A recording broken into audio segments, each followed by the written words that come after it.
Hey, welcome to Web3 Weekly with your host, Blockstar Technology. Let's go.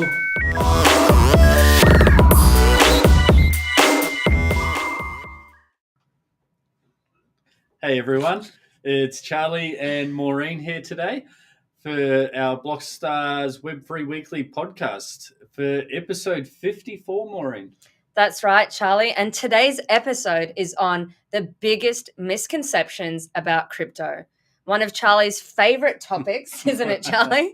So, hello to everyone listening. There's no misconceptions. Well, we've got a couple in front of us right now. So, today we're just going to talk about some of the biggest misconceptions people have about crypto. And basically, are we going to debunk them or what are we going to do?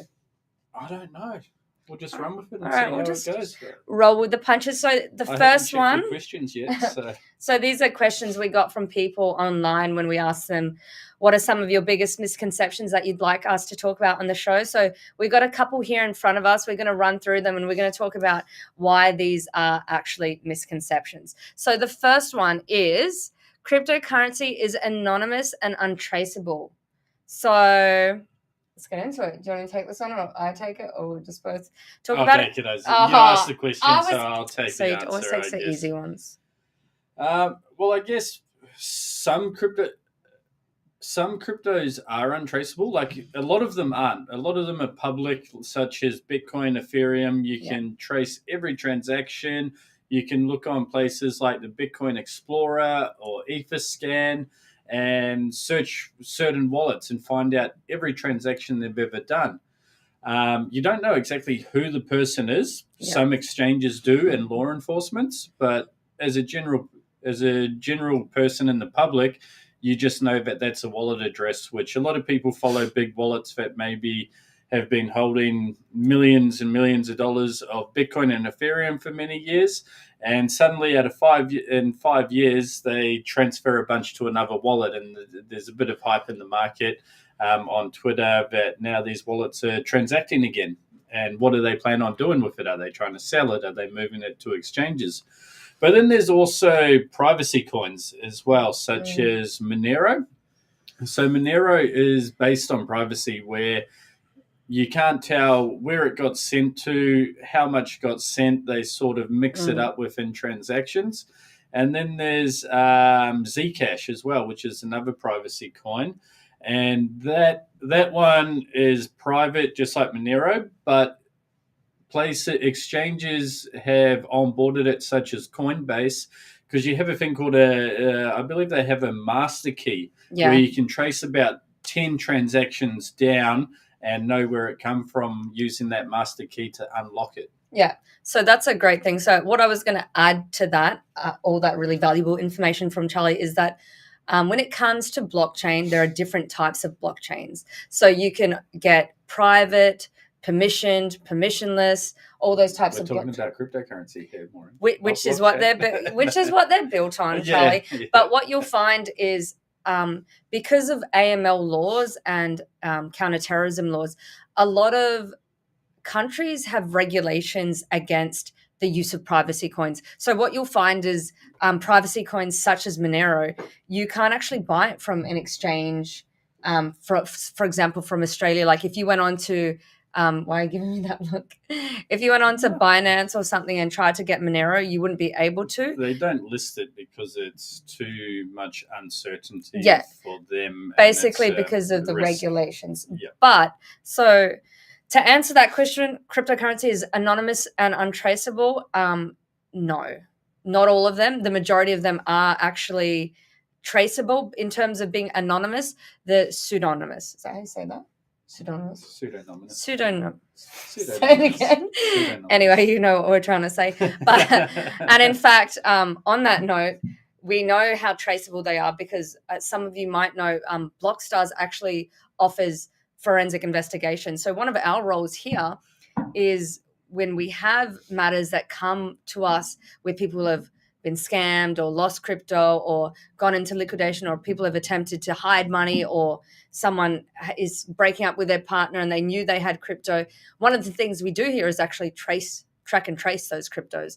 And we do it using really great proprietary technology, and we are very accurate. We can see the movement of where it went, the exchanges it went to. So yes, we can say that it is pseudonymous and traceable.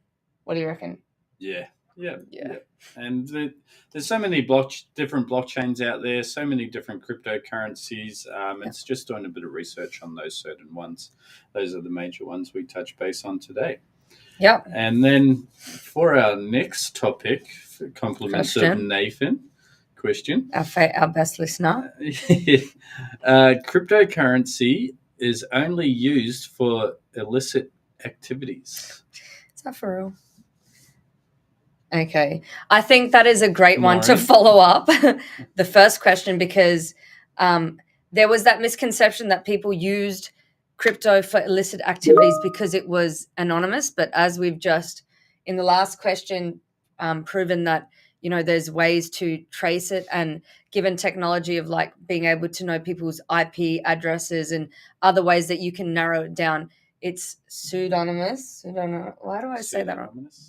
The more we say it, the more we're going to end up saying it weirdly. So because it is traceable, it would be probably one of the worst choices for criminals. Yeah, and there's always going to be, with these, you've got to have liquidity. So things like Monero have got very low liquidity, being privacy coins, and exchanges not wanting to list them, which isn't a regulation thing at the moment, but they're sort of covering their own asses by knowing that we could get into a lot of trouble by listing these. Yeah. So there's very low liquidity. It's hard to get out of those markets. And if you are, if someone is using Bitcoin, for instance, people on Silk Road, those wallets are still being tracked. Yeah. And if they ever hit an exchange, they'll be law enforcement will be notified straight away, or the investigative team, and those funds will be frozen. And you always need a KYC onto an exchange, a centralized exchange. So I would say it was probably like a bit of a myth back in the day where people were using it for illicit activities. And I think to add to that, when, back in 2008, when Bitcoin took us, 2008, 2009, the technology that we have today available in terms of track and tracing and the software, it wasn't available back then. But the thing about the blockchain is that ledger is immutable. So whether the technology is caught up now, whether it happened 10 years ago and you couldn't track it 10 years ago, you can now go all the way back in that history and track and trace those transactions. So we're hearing a lot in the news in like America, the FBI, the CIA, all of those people, investigators have actually gone back, and some of those cases that weren't solved, like cases of big scams and hacks, they've actually gone back and now 6-7 years gotten the offenders. Yeah, I think there was a one late last year where there was a couple that had stolen $500 million off Poloniex, I believe it was. Yeah. And they had left it for many years and transacted with it and got caught like 8 years later. Yeah. 6-8 years later. But I think cryptocurrencies are becoming more mainstream as investment tools, ways to purchase other digital assets, exchange those digital assets and as an investment as such, where it's a more fair system. So I think people are moving to cryptocurrencies as a more fair system, and less likely to use it for illicit activities, unless obviously it's on the dark web, because credit card providers can't provide that network. But being in a decentralized cryptocurrency, you can easily accept that. But again, law enforcement is watching them, and it's probably the worst decision they can make. They should be using cash, if anything. Thanks for that great advice, Carl. Cash is a lot more less traceable. We're not encouraging anyone to commit any crime and get away with it. It was not criminal advice. Not criminal advice. But the other thing I found interesting was when I was doing my study in forensic investigation, I found it very interesting that a lot of the laws and regulations surrounding these things are really, really coming down. Any attempt to hide transactions or hide privacy, or to lead to any sort of criminal activity or money laundering, they have completely stripped your right to privacy or tried to overcome privacy with blockchain. So even virtual asset providers is what they call them. They have very stringent regulations put on them where they have to. They're far more regulated than banks, I found, because they have to report everything, any suspicious sort of transaction, no matter what amount. I think it starts at something like $200, $500 if it's from a suspicious person, if it's from someone that is on, and we're following suit. So they are very regulated. The digital currency space and the providers and, exchanges, very regulated. Yes, and there's a lot of monitoring and reporting going on when it comes to tracking, centralized exchanges. So, it is heavily enforced these days. Yeah. I love this one. Cryptocurrency is worthless. Tell that to someone that owns 100 Bitcoins. Yeah, so there is a lot of cryptocurrencies out there that are worthless. And I've got some, actually. What ones are they, Maureen? No, I don't want to talk about it. So there are a lot of crypto. I'd say there's probably over 100,000 cryptocurrencies today, probably even more, because it's an open source technology where anybody can create their own currency. It's whether people believe in it and want to join that ecosystem that it grows. As we've seen with NFTs had a big craze over the last 2 years, and that's slowly starting to level out again. So a lot of those NFTs are worthless, which means they've got a value to them, but nobody wants to buy them. They're illiquid. Yeah. But there's a lot of cryptocurrencies and NFTs out there that are still worth a lot of money. And I'll happily take So if we were to put a percentage, Charlie, on how many cryptocurrencies are worthless, would it be more than monkey balls? No, out of the 100,000 that you named. I can't name them all. But I would say, well, it's hard to say because anyone can go in, and even we had the little meme-coin bull run a few months ago, like maybe 4 months ago, 5 months ago, of Pepe and all the other ones, Turbos and everything. Yeah. And they've still got a bit of value, but they're worth nowhere near as much as they were recently. And then there's a whole heap of other ones because anybody can get in and make it. And with the rise of the meme coins, people started making videos on speed running your own cryptocurrency token, being able to make it in 45 seconds. I'm going to watch that. And again, unless they've got a good marketing team, a good idea, they've got a good community, these things do become worthless. So I always say look into the community and the developers, because if developers are building, community will come. If there's no developers, the community's got nothing to interact with. And so you need a bit of both. Yeah, so. And don't be one of those people that's looking for get rich quick. Do your own research. Always check what you're buying into and investing your money. Don't laugh at me. I don't want to talk about it. I know what you're going to say. Did you just say, I wish I got into Pepe? No, I didn't say that at all. Okay. I was giving an example. You said meme coins. Yeah. Oh, Charlie. Anyway, so this next question is one of Charlie's favorite questions. He loves tackling it head on and talking about it in public places.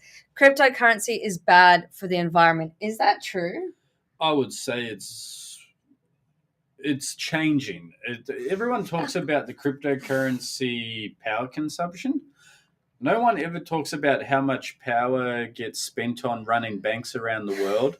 No one ever talks about how much the environment is impacted by printing out plastic paper money around the world. Yeah. And that environmental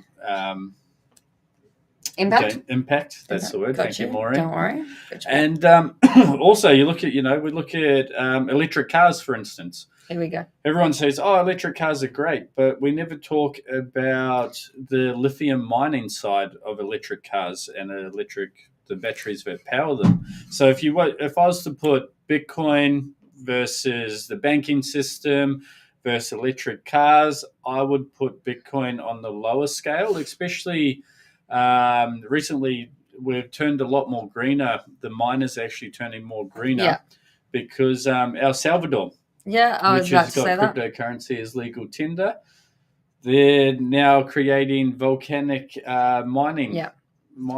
There's been a lot of really creative ways that miners have been getting electricity and using resources. What have they done? That like they have actually been getting rid of garbage and using the methane to mine. Have you seen that? No. So they've been coming up with some really great ways to do mining.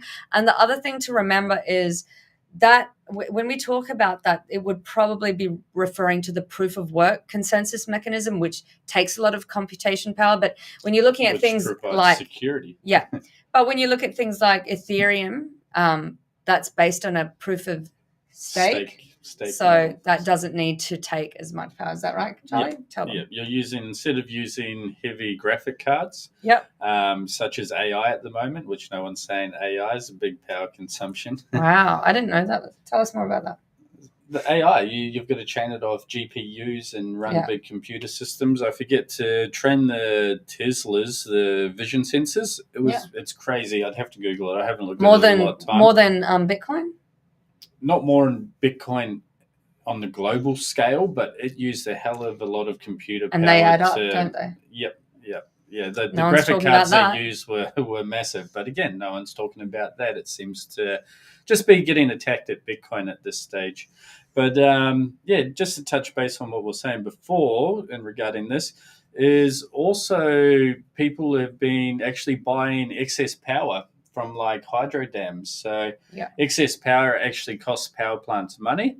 So they're plugging in big Bitcoin mining factories next to them, and when they've got excess electricity, they're buying it. They're actually buying it off the hydro dams, electric plants, instead of it getting wasted and costing the power plant a lot of money. They're using that to mine Bitcoin. That's very smart. Yeah, very smart. Yeah. So this next one is a little bit funny. Cryptocurrency is a good investment for everyone.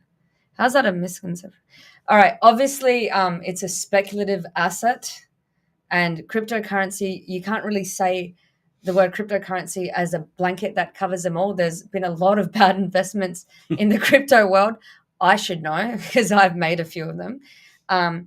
Like any speculative asset, even like commodities, any asset at the moment, there's no guarantee that it's a good investment. You need to do your own research. I am a great believer of Bitcoin, so I personally think that Bitcoin is a good investment, but there are a lot of cryptos that are probably not good investments, and this is not financial advice. What about Bitcoin at $60,000? Sure, as long as you don't sell. As long as you don't sell. Yep. Don't sell it. Can just wait. Because do not buy high and sell low. I think everyone should play around with investing in cryptocurrencies and lose money and get a feel of what that feels like. Just a little amount, if you're throwing like $100 at it, not thousands on monkey balls, Maureen. But you're learning. You learn what this technology is. You're not risking too much money. And if you come from stocks, or you look at stocks and you compare that to cryptocurrency, you can see the benefits. Like, why does the stock market only open for like 6 hours a day? Yeah. Why do I have to wait till 9, 10 a.m. to be able to buy my stocks? Yeah. And like Charlie's saying, because of the volatility compared to the stock market, you can make a lot of money, but you can also lose a lot of money. Very fast. Yeah. And it's good to learn because you've got to learn. There are cycles, quick cycles, 4-year cycles previously in history in cryptocurrency, where we have really big highs and then followed by some lows. And it depends on, if Bitcoin's down 60, 70%, you should probably look at start buying and having to play around. Not financial advice.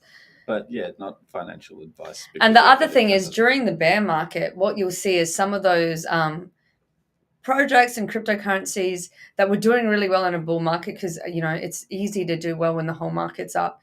A lot of those investments might plummet. They can at any time in a bear market lose 90% in a month. Like, so the volatility in terms of an investment, you should always hedge your risk, as with any investment. Use your common sense. Don't always believe what they're promising. Like, actually think like, hey, does this make sense? Does this make sense to me? And then take your actions from there. But yeah, a lot of projects do die. It's good times during the bull run, and then when the bear market comes, a lot of them close down. Which what happened in the dot-com bubble? In the dot-com bubble, there was, what was it, like roses.com could sell for $1 million, and you have a website, you could raise all this money, and we're still in the early stages. But after the dot-com bubble crashed and it burst, really good projects did come out of there, like the eBays, the PayPals, the Amazons. So it's definitely worth being involved. And I think this next one might have been written in by one of the Blockstars employees, our good friend Nathan. Cryptocurrency is not taxed. Is that true?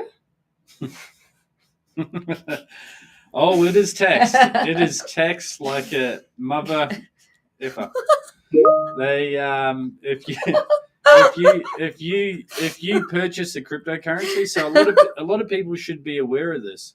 No, it's serious, because during the bull run, there's people that have been owing over $1 million in tax in America. You can always be sure that the government will get their tax. Right? Well, what's if not today, tomorrow? Life guarantees? Death and taxes, my friend. Death and taxes. It's no different with cryptocurrency.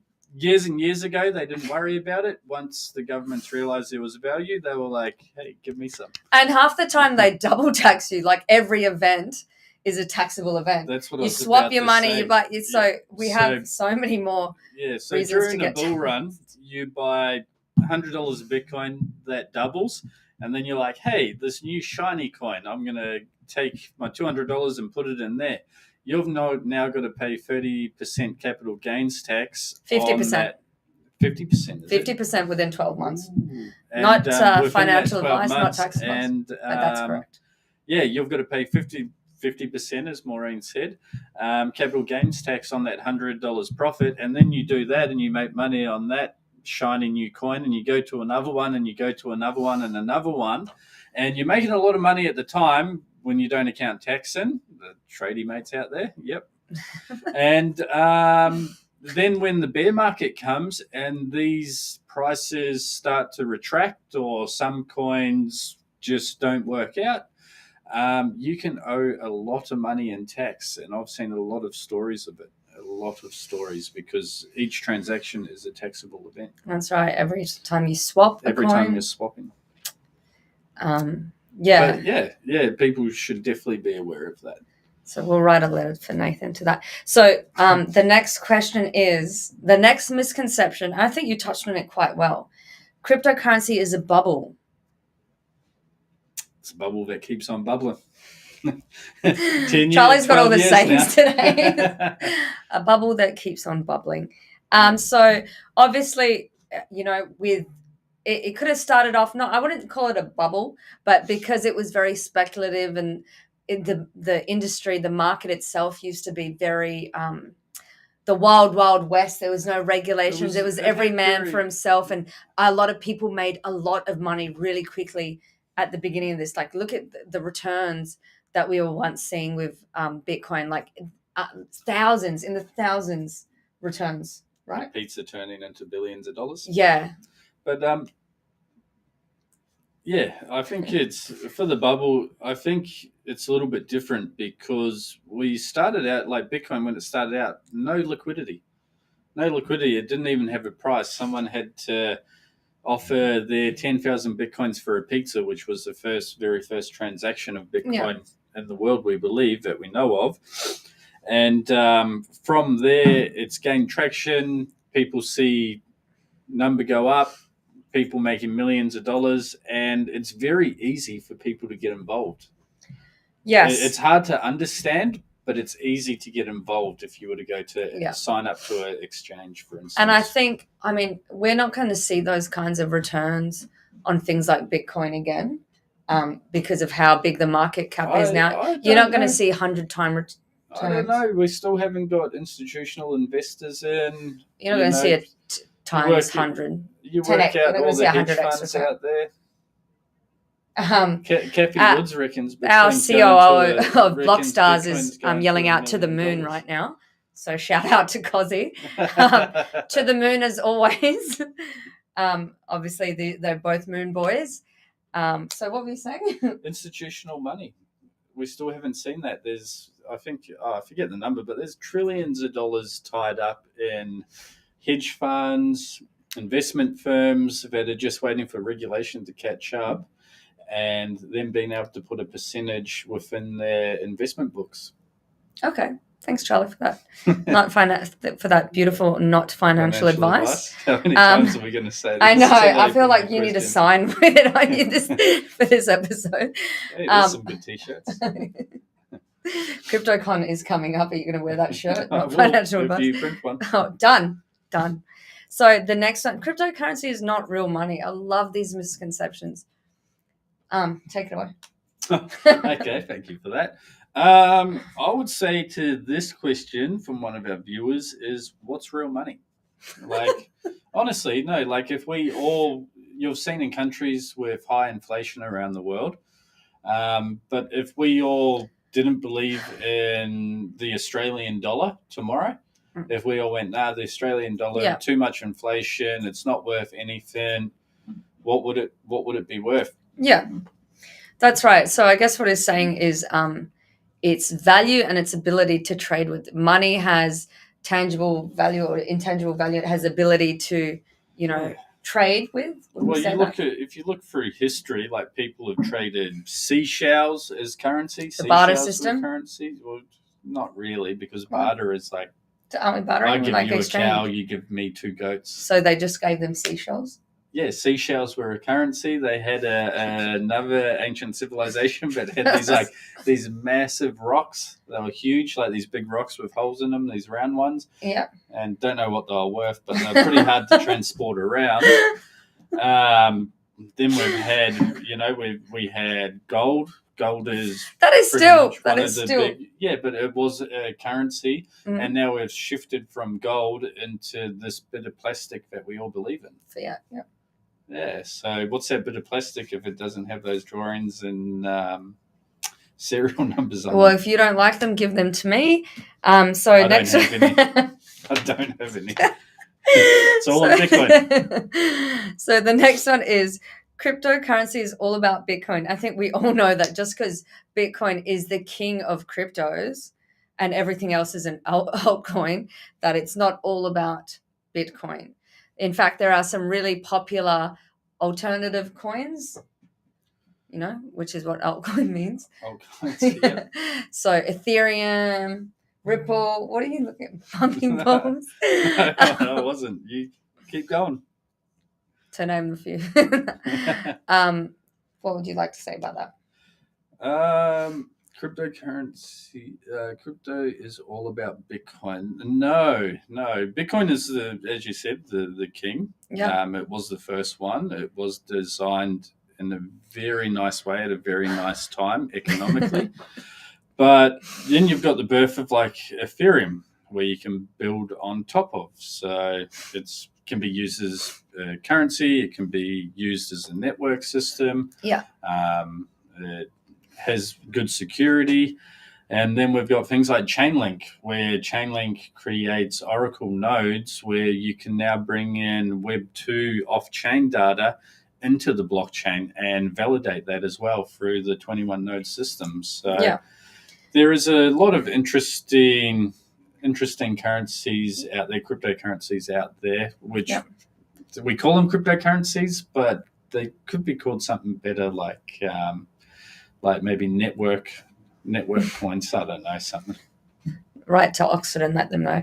But what we might say, our observations could be, although cryptocurrency is not all about Bitcoin, what we could say we see is a lot of cryptos are pegged to Bitcoin and move with Bitcoin. That's why they measure them up, the Bitcoin dominance. And what you'll see is generally when there's a run in Bitcoin, alts will follow. So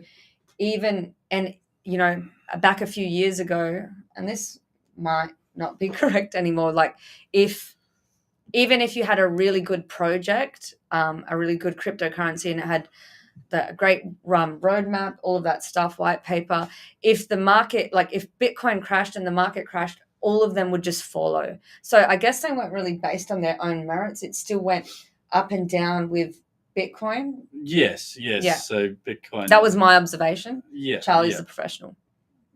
No, I'm not a professional. I cannot give financial advice. But a lot of coins will follow the big top ones, like such as if Bitcoin starts crashing, everything else will follow suit, because trading is an emotional game, and people do get worried, and people do want to cash out at those points that have been in for a while, or who are good traders, and everyone else that holds, unfortunately, ends up holding the bag. Thank you, Charlie. This is one that we actually get all the time, and I think that it's one that we have to explain to people that maybe are not in the space too much, or don't have as much understanding. Crypto is blockchain. So crypto is an application that is built on top of blockchain. Blockchain is the underlying technology, the infrastructure that it's built on, and blockchain has many use cases that go beyond just cryptocurrencies. So cryptocurrency is just one of the many use cases that can utilize blockchain technology. Yeah. What else would you like to say, Charlie? Well, for an easy explanation, in my opinion, would be blockchain technology is the internet. Yeah, is the internet. And my website is one of the cryptocurrencies sitting on top. My website uses the internet. My cryptocurrency uses the blockchain. And that's the way you have to look at it. The blockchain technology comes in many different consensus mechanisms, where you've got your private models like Hyperledger, where you don't need a cryptocurrency. You can just have a immutable database, as me and Cozy spoke about last week in the podcast.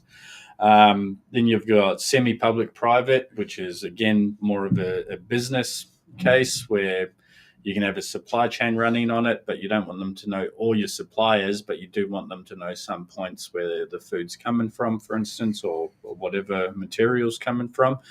And then you've got the full public blockchains that are normally tied in with cryptocurrencies and things like that.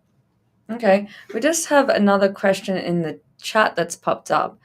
Are cryptocurrency exchanges required to identify their users? That's a great question. So cryptocurrency exchanges that are in regulated countries or want to operate in regulated countries are required to meet the laws of that country. And many of the Western countries and non-Western as well, if they follow those regulations of the AML laws, anti-money laundering and counter-terrorism laws, a lot of them do have to comply with what's called KYC, which is known as Know Your Customer. And that is where they are required, if they are considered a VAP, which is a virtual asset provider, to identify their users in order to document whether there's any suspicious transactions, whether that money is being, transacted to avoid tax evasion, to launder money, so they can pick up on any crimes that are associated with the virtual assets that they provide. And what about unregulated countries? Well, I think there still are. You can still find those exchanges through unregulated or peer-to-peer that do sell without getting your identity.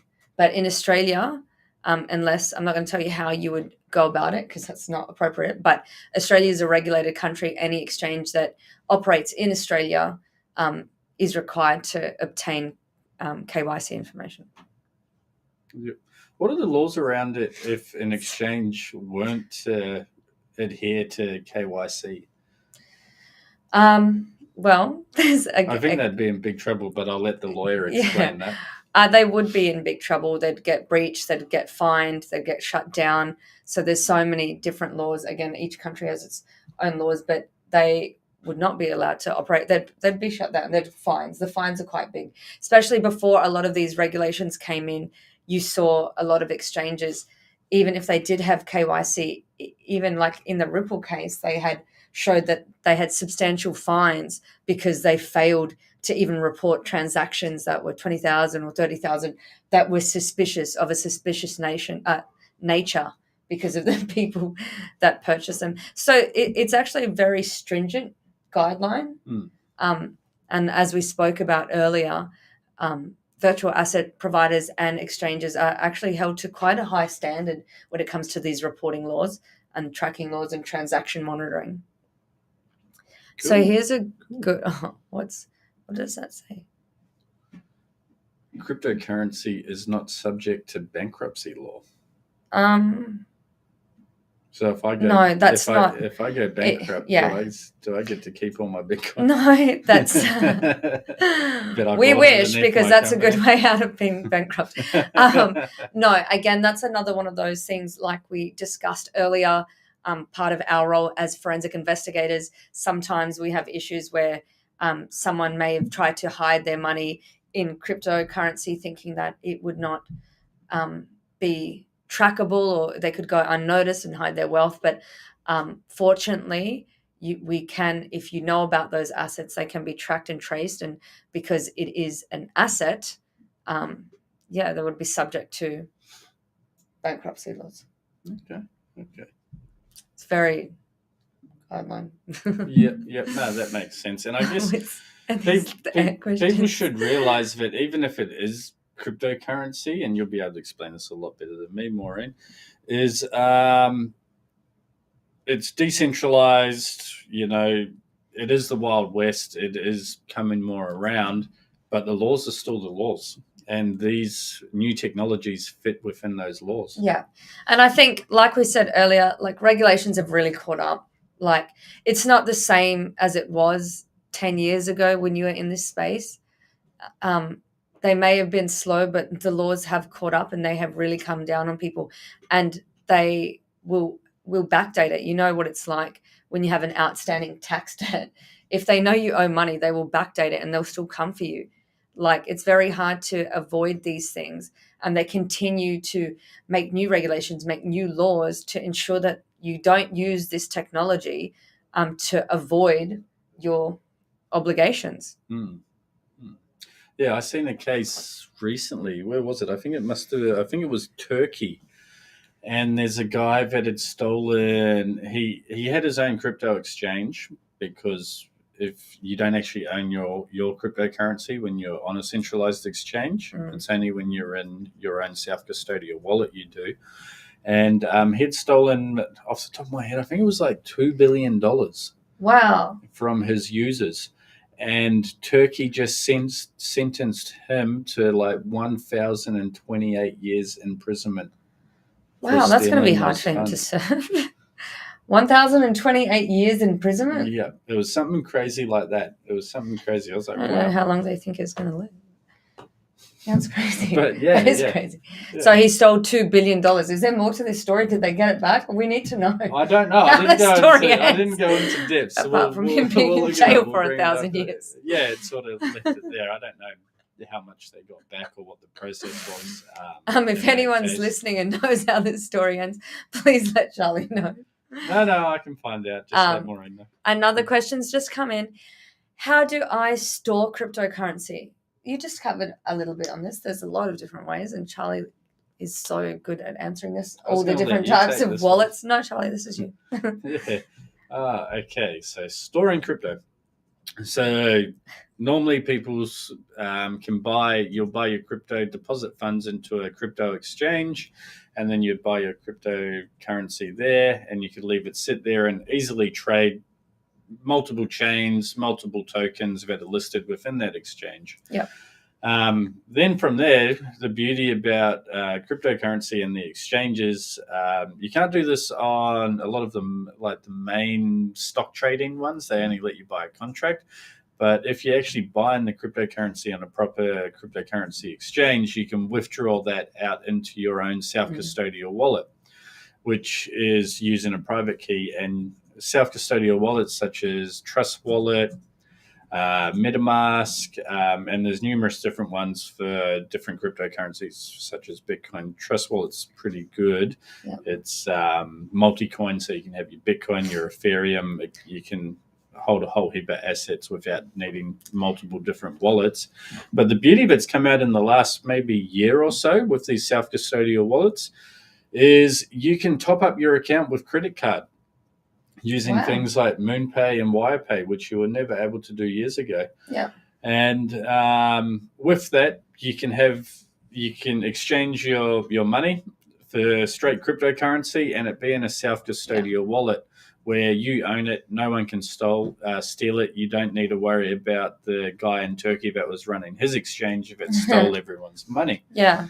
Not your key, not your crypto. Yeah, that's but the if saying. you ever lose your phone or your computer, you can easily set that up on a new one, but you have to have that seed phrase. That's the hard thing, isn't it? Because, you know, we all know the risks of leaving it in an exchange, because I, for one, have been victim to an exchange going under and taking all my money. But at the same time, I'm also a notorious forgetter of my passwords, and like my house is burnt down before, so I had things written down and stuff, and it sometimes can be really hard to be the sovereign owner of all your own data, your own bank, because you don't think about all the risks involved with that as well. Some people have paper wallets, but what if something happens to that physical document unless you have it written down multiple places? So I guess you do have to weigh it up in safety and convenience and then you've also got another layer of security, which is the hardware wallets. Yeah. So they're self-custodial, and you also need a PIN to get into those on top of it.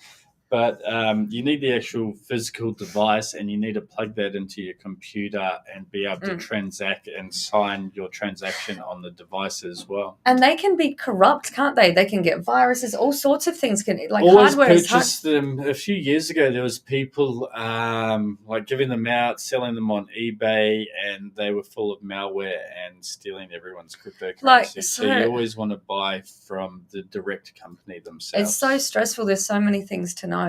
Another great question has come in. I can take this one. Hey, Blockstars team, what's the difference between a coin and a token? So this is a great question, and we do get asked this question all the time. So a coin is essentially the native crypto. Would you say like Bitcoin and native coin of the blockchain? So like an Ethereum, where you pay your gas fees in Ethereum. Yeah. Like Bitcoin is native to that blockchain. So anything that has its own native blockchain is a coin. A token is essentially built on top of one of those blockchains. So, for example, give us an example. Solana. Solana's a good example. Solana's a coin. Solana's its own blockchain. So USDT is built on top of Ethereum. So many things are built on top of it. Yeah. So if you're transacting with USDT, you've got to pay the gas fees in Ethereum. So it's actually a token on top of that blockchain. If that helps, Maureen. But hey, there was a 50-50 chance that you got it right. All right, guys, we'll be back in 5 minutes when Maureen and Nathan stop laughing. We got any more questions? Stablecoins. Well, that just ties into my USDT conversation, I guess, where a lot of people actually don't know what a stablecoin is, but a stablecoin. Are you Darwin people, all right? Sorry. Two Darwin people in the room. But yes, a stable coin is a token which doesn't fluctuate in price difference like Bitcoin, Ethereum, and your more risky assets. So you can join in on your Bitcoins, your Ethereums as an investment, and then when you want to get out, rather than off-ramping into fiat. Oh, all right. Nathan, stop it. When you want to off-ramp onto fiat, these guys. All you have to do is transact into that stable coin, and it's actually pegged to the US dollar. We've got an Australian dollar one that looks really nice, AUDD, which is partnered with the Stellar blockchain. Would you like to add anything else? Yeah, I'd love to add something else. So they're generally they're meant to be backed to something, most stable coins to like the US dollar. So I think to be a treasury. Yes, that's right. Yeah. And after thanks for telling me to add something and then talking over me. So I think we've seen one of the best examples and one of the well-known examples is the issue we had with the Luna stablecoin, right? So that was an algorithmic stablecoin, and after it crashed and it's lost its pegging, and it went down to something like 30 cents. Well, heaps lower than that. Yeah, and derailed the whole crypto market. I think a lot of laws are coming in to have like proof of reserve and proof of backing, aren't they? Yeah. Yeah. So that's a great question. Sorry, we're just reading all the questions that are coming in. What is a smart contract? I knew you were going to choose that one. What is a smart contract? A smart contract is a piece of code that is set to automatically execute if certain conditions have been made. So the best way, some of the easiest ways you can describe it, I find that people relate to better, is something like a vending machine. So you put the money in, and if this condition is met, then it executes. So a lot of people play around with smart contracts. There's talk of, well, number one, they're not smart and they're not contracts, but there is talk of like replacing law with, like, they have smart legal contracts as well, and they want to have it to be deemed like code is law. But yeah, anyway, long answer short, a smart contract is a piece of software that automatically executes when certain different conditions are met. Yeah, and the beauty about the blockchain is it's open source, and people verify their smart contracts, so you can then go on and read that code and know exactly what's in there and know that they're telling the truth. Yeah. So don't trust, verify, as Cozzy would say. Yeah. Nice. Should we wrap it up? Yeah. Go ahead. How can cryptocurrency be used to improve financial inclusion, Maureen? That's a good one. Yeah, that's definitely a good one. That's definitely a question, Charlie. Well, you start off and I'll... Oh, look, okay, so there's a lot of people, say in third world countries or countries around the world that are debanked, so they didn't have the documentation to open a bank account, something like that. And so with cryptocurrency, no ID, no official government documents to do that. So with cryptocurrency, it's open to anyone that has, access to a computer, a phone. So I suppose that's how you can advance in financial inclusion, because a lot more people are included to global. It's a global thing. Yeah. It makes sense. No, it made sense. It made sense, Maureen. And a lot of people, they can't buy American stocks. These people with no identification in a lot of third world countries, or the government, certain exchanges don't accept those documentations. Mm-hmm. It doesn't matter in cryptocurrency because anybody can jump in. All you need to do is download an app, and you can start purchasing with card or funds. I think in Africa, a lot of them are using the Bitcoin network through text message as well. So they're actually exchanging Bitcoin through text message when they're purchasing from their local stores. And also the financial inclusion of being able to send money to your family around the world if they need it, and not having to wait days to a week, and also being able to get it for a lot cheaper on fees. Depending on obviously during the bull market, Ethereum fees were quite high, but you can always use another blockchain to do that. And again, that's another power of blockchain, removing the middleman that are making all this money for just simply sending funds to another country. That's right, Charlie. It seems as though we're hitting the 1 hour mark. So with that, thank you everyone that had took the time to write in posted these questions in and in the comment section as well. It was great to have you here, and we will see you next week. Yep. Thanks for listening. Thanks, guys. See ya. Thanks for tuning in. We'll see you next week. Same time, same place. Subscribe.